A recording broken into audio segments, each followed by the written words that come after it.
Salut les Poolers! Il fait froid depuis quelques jours et ça nous a inspiré un top 5 des attaquants qui sont congelés depuis le début de la saison, mais qui devraient se réchauffer sous peu.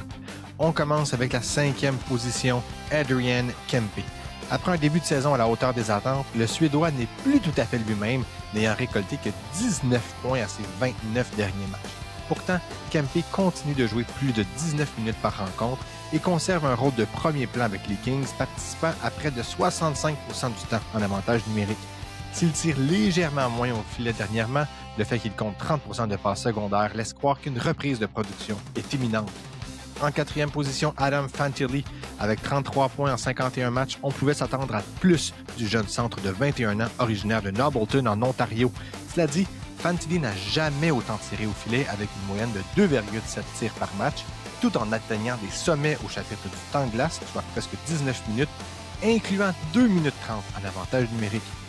Ajoutez à ça son association récente avec Kirill Marchenko, et il serait surprenant de ne pas voir Fantilli augmenter sa production lors des 30 derniers matchs de la saison.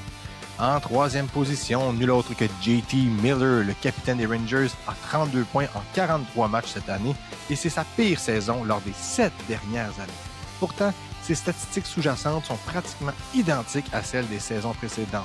2,3 tirs par match, plus de 20 minutes de temps de glace par rencontre et une présence constante sur la première unité d'avantage numérique. De plus, il a amassé 20 points à ses 21 derniers matchs, un signe clair que sa production devrait continuer à s'améliorer. En 2e position, on retrouve Nazem Kadri. Le centre des Flames éprouve des difficultés cette saison avec seulement 35 points en 52 rencontres.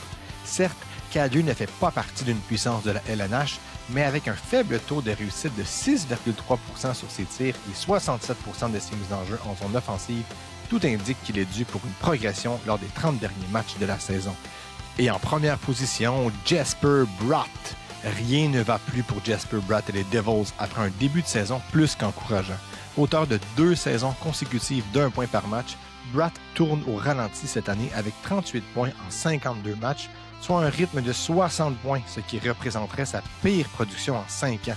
Pourtant, toutes ces statistiques sont solides à l'exception de son PDO, soit son indice de chance, qui démontre qu'il est extrêmement malchanceux cette année.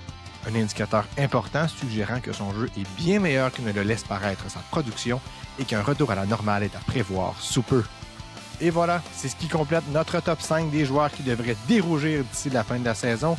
Vous n'êtes pas d'accord avec notre sélection, vous voulez suggérer des joueurs, n'hésitez pas à les inscrire en commentaire ou à ajouter un petit cœur. Salut les Poolers!